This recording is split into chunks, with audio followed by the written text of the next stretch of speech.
Hello friends, as you know my name is Vikas Kumar और आप लोग देख रहे हैं अपना प्यारा सा YouTube channel Adhyayan the effort.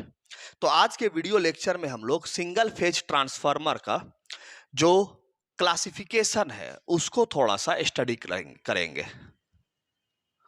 Classification of single phase transformer. अब देखिए, क्लासिफिकेशन कई तरह से किए जाते हैं, ठीक है। On the basis of number of turn किए जाते हैं, on the basis of construction किए जाते हैं और on the basis of application भी किए जाते हैं। तो हम लोग जो है आज का जो वीडियो लेक्चर है मेनली जो फोकस करेंगे on the basis of number of turn करेंगे, ठीक है। नंबर ऑफ टर्न के आधार पर हम लोग क्लासिफिकेशन को देखेंगे, ठीक है। अब देखिए, जब कंस्ट्रक्शन पढ़ाएंगे तब वहां ट्रांसफार्मर को आपको हम बताएंगे on the basis of construction classify करना, और जब एप्लीकेशन देखेंगे हम लोग तो वहां पर आपको हम बता देंगे कि आपको एप्लीकेशन के आधार पे ट्रांसफार्मर कैसे क्लासिफाई किए गए हैं। तो आज जो बेसिकली हम लोग देखेंगे that is on the basis of number of turns के आधार पे, ठीक है। देखिए, ट्रांसफार्मर का बेसिक जो काम है, अगर आपको हम बताए थे, बार बार इस चीज को हम मेंशन कर रहे हैं कि ट्रांसफार्मर का बेसिक काम क्या है, इलेक्ट्रिकल पावर को ट्रांसफर करना प्राइमरी वाइंडिंग से सेकेंडरी वाइंडिंग में, वो भी बिना फ्रीक्वेंसी को छेड़छाड़ किए हुए, यानी बिना फ्रीक्वेंसी को बदले हुए ट्रांसफार्मर जो है वो इलेक्ट्रिकल पावर ट्रांसफर कर सकता है, ठीक है। तो ये हम लोग लोड लगा दिए, यहाँ का वोल्टेज V2 ले लिए और यहाँ हम लोग सोर्स लगा दिए और यहाँ का वोल्टेज V1 ले लिए। यहाँ से I1 आया, इस टर्न में जब जाएगा तो इस टर्न का नाम N1, इसको N2 ले लिए। N1 सोर्स की तरफ कनेक्टेड है तो प्राइमरी वाइंडिंग का नंबर ऑफ टर्न हो गया, N2 लोड की तरफ कनेक्टेड है तो N2 सेकेंडरी वाइंडिंग का नंबर ऑफ टर्न हो गया। जब भी ये करंट इस कॉइल से गुजरेगा तो इसमें एक फ्लक्स बनाएगा, वो फ्लक्स जो दोनों वाइंडिंग में रहेगा उसको हम लोग म्यूचुअल फ्लक्स बोलते हैं और यही इलेक्ट्रोमैग्नेटिक इंडक्शन फेनोमेना में पार्टिसिपेट करता है। और जब ये फ्लक्स प्राइमरी वाइंडिंग को कट करता है तो यहाँ एक ईएमएफ E1 इंड्यूस्ड होता है और जब सेकेंडरी को कट करता है तो यहाँ एक ईएमएफ E2 इंड्यूस्ड होता है। इस पॉइंट को हम लोग A, इस पॉइंट को हम लोग B मान लेते हैं, इस पॉइंट को हम लोग स्मॉल m और इस पॉइंट को हम लोग स्मॉल n मान लेते हैं। सेकेंडरी में जो करंट फ्लो हो रहा है फॉर टाइम बीइंग उसको I2 मान लेते हैं, ठीक है। सिंपल ये कहानी है।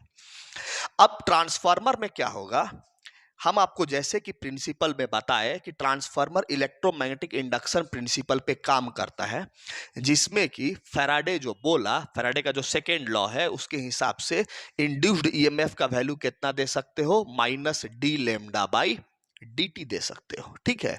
यहां पर जो लेमडा है, लेमडा क्या होता है, फ्लक्स लिंकेज होता है और इसका फॉर्मूला n इंटू फाइव होता है, ये होता है। फ्लक्स लिंकेज का मतलब क्या है, जब भी ये करंट इस कॉइल में से गुजरेगा तो इसमें से फ्लक्स बनाएगा और ये फ्लक्स इस कॉइल के साथ लिंक होगा। तो इसमें अगर n नंबर ऑफ टर्न्स है तो सारे टर्न के साथ एक साथ लिंक नहीं होगा, पहले पहला टर्न से होगा, फिर दूसरा से होगा, फिर तीसरा से होगा, फिर चौथा से होगा, फिर पांचवा से होगा, ऐसे करके ये फ्लक्स लिंक करेगा। तो फ्लक्स लिंकेज को लेमडा से बताते हैं, उसका फॉर्मूला n इंटू फाइव है। अगर प्राइमरी तरफ का फ्लक्स लिंकेज निकालना है तो n1 इंटू फाइव हो जाएगा, सेकेंडरी तरफ का फ्लक्स लिंकेज निकालना है तो n2 इंटू फाइव हो जाएगा, ठीक है। तो यहां पर अगर हम लोग प्राइमरी वाइंडिंग में ये जो ईएमएफ इंड्यूस्ड हुआ है इसके फॉर्मूला को देखेंगे तो E1 is equal to -d lambda by dt होगा, ठीक है। और E1 is equal to -d lambda by dt, तो d बाई dt करते हैं। लेमडा का वैल्यू अगर प्राइमरी वाइंडिंग के लिए तो नंबर ऑफ टर्न का वैल्यू कितना लिखेंगे, यहां n1 लिखेंगे, तो ये मेरा हो जाएगा n1 इंटू फाइव हो जाएगा, ठीक है। अब अगर आप इसको देखिएगा तो ये नंबर ऑफ टर्न होता है, ये कांस्टेंट वैल्यू होता है, मतलब एक बार आप वाइंडिंग लपेट दिए तो नंबर ऑफ टर्न आपका क्या हो जाएगा, कांस्टेंट वैल्यू हो जाएगा। तो आप नंबर ऑफ टर्न को बाहर निकाल लीजिएगा तो अंदर इक्वेशन में सिर्फ d5 बाई dt बचेगा। तो ये जो है आपका इंड्यूस्ड ईएमएफ में इक्वेशन फिलहाल बना है। E1 is equal to minus N1 d phi by d t. ये जो माइनस साइन हम लगा रखे हैं ये लेंज लॉ के लिए लगा रखे हैं, लेंज लॉ को सेटिस्फाई करवा रहे हैं। जब हम लेंज लॉ समझाएंगे डिटेल में तब हम आपको यहां पर ये माइनस का स्टोरी क्लियर करेंगे, ठीक है। अभी फॉर टाइम बीइंग यहाँ प्लस माइनस ऐसे बैठेगा, यहाँ प्लस माइनस ऐसे बैठेगा, ठीक है। लेकिन अभी रटना नहीं है, जब हम लेंज लॉ समझाएंगे तब हम आपको ये स्टोरी पूरा क्लियर करके बताएंगे। फॉर टाइम बीइंग अभी कितना हो गया, E1 के लिए आप लिखे, E1 के लिए लिखे minus N1 d phi by d t. Similarly आप सेकेंडरी तरफ भी लिख सकते हो, E2 का value E2 is equal to minus N2 d phi by d t. ये कौन बताया है ये इंड्यूस्ड ईएमएफ का इक्वेशन, तो ये फैराडे का सेकेंड लॉ है, ठीक है। फैराडे का पहला लॉ क्या बोलता है कि जब भी किसी कॉइल में आप करंट फ्लो करवाओगे तो कॉइल में ईएमएफ इंड्यूस्ड होगा और फ्लक्स बनेगा, और उसी चीज को जब आप मैथमेटिकली लिख के बताते हो, जो इंड्यूस्ड ईएमएफ होगा वो डायरेक्टली प्रोपोर्शनल होगा नंबर ऑफ टर्न और d phi by d t के डायरेक्टली प्रोपोर्शनल होगा, ठीक है। तो ये आप इस इक्वेशन में जब लिख देते हो तो ये फैराडे का सेकेंड लॉ जो होता है इलेक्ट्रोमैग्नेटिक इंडक्शन का वो बन जाता है, ठीक है।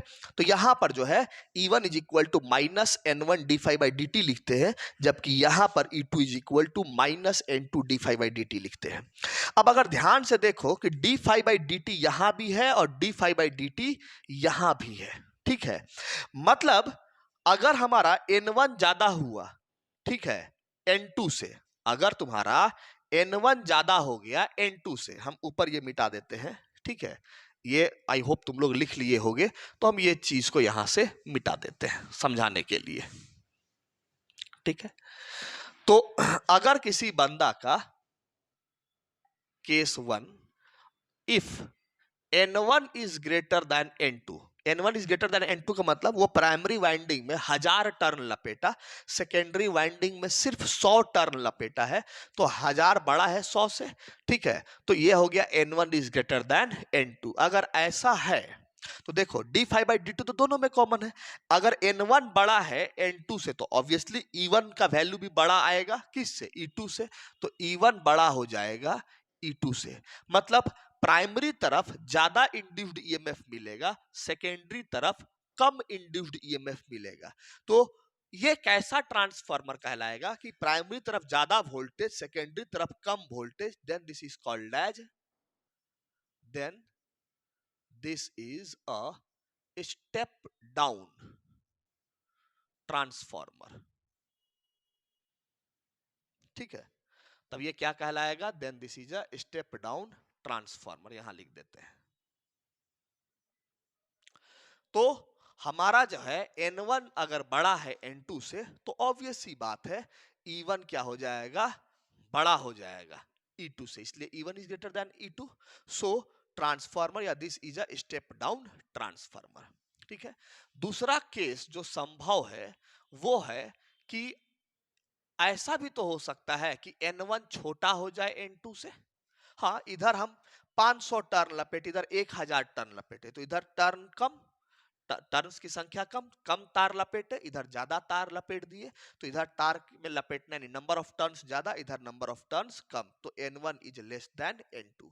अगर ऐसा होगा तो हम लोगों का E1 लेस देन हो जाएगा E2, और तब इधर का वैल्यू यानी इधर कम वोल्टेज और इधर ज्यादा वोल्टेज, ठीक है, यही ना सिंपल मतलब है। E1 का वैल्यू कम, E2 का वैल्यू ज्यादा, तो इधर कम वोल्टेज और लोड तरफ ज्यादा वोल्टेज, तो इसको क्या बोलेंगे हम लोग, स्टेप अप ट्रांसफार्मर।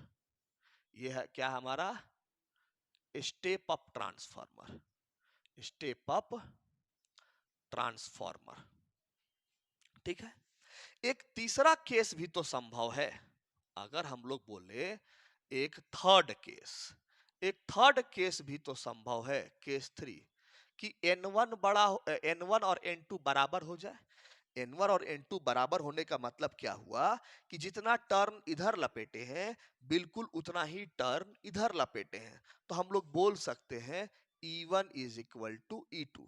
और जब प्राइमरी तरफ जो इंड्यूस्ड ईएमएफ है बिल्कुल उतना ही इंड्यूस्ड ईएमएफ सेकेंडरी तरफ मिलेगा, then this is called as isolation transformer.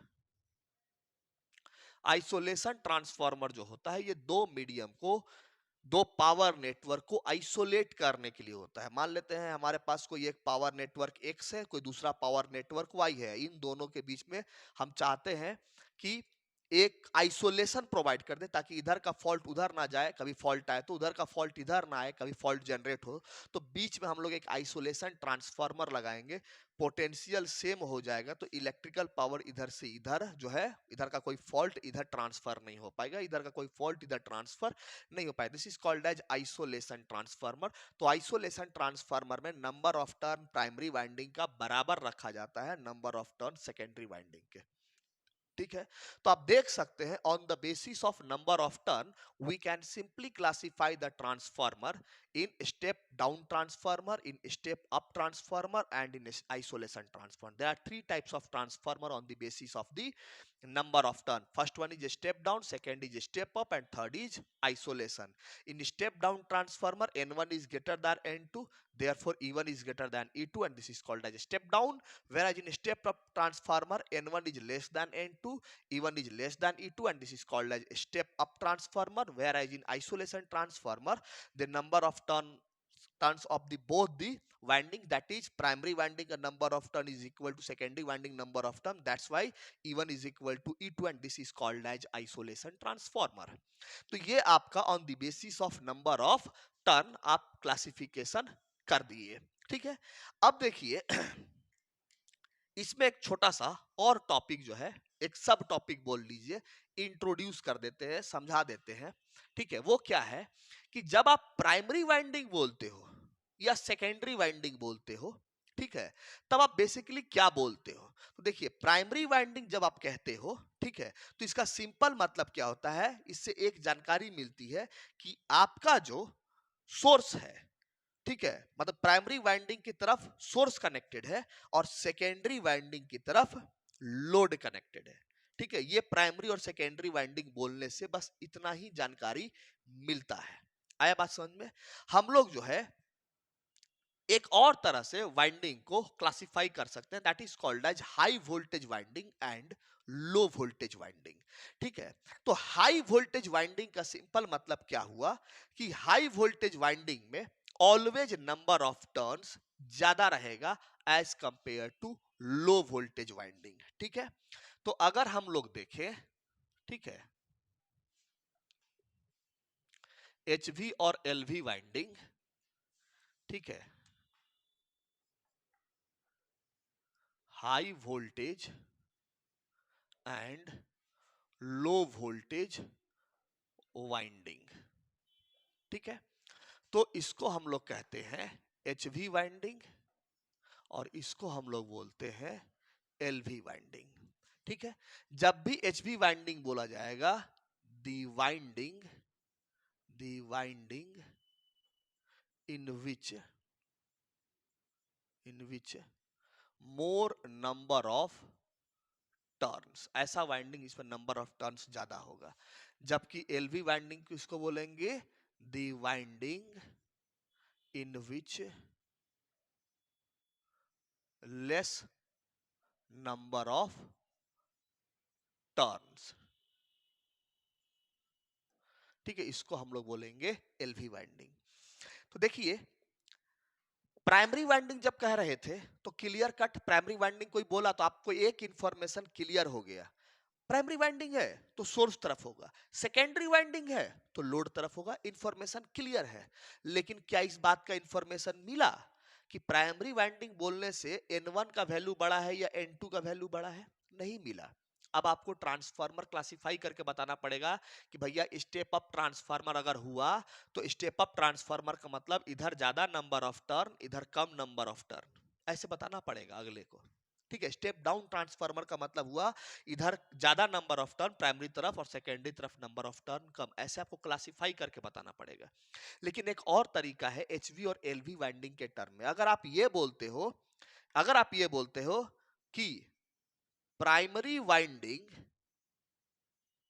Is HV, तो इसका मतलब क्या हुआ, एचवी वाइंडिंग का मतलब primary winding is HV winding. ठीक है, अगर कोई ऐसा लिख दिया एचवी वाइंडिंग, अब उसको क्लियर हो गया कि प्राइमरी वाइंडिंग में नंबर ऑफ टर्न्स ज्यादा है और सेकेंडरी वाइंडिंग इज एलवी, इसका मतलब सेकेंडरी वाइंडिंग में नंबर ऑफ टर्न्स कम है।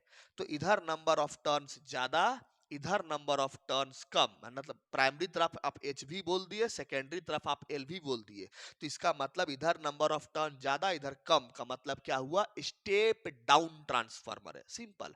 Primary H we winding, secondary L V winding, मतलब ट्रांसफार्मर कैसा हो गया, स्टेप डाउन ट्रांसफार्मर हो गया।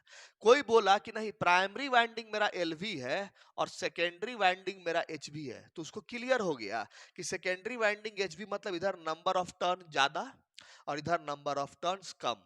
तो इधर टर्न लोड तरफ टर्न ज्यादा और सोर्स तरफ टर्न कम, तो मतलब स्टेप अप ट्रांसफार्मर है। क्यों?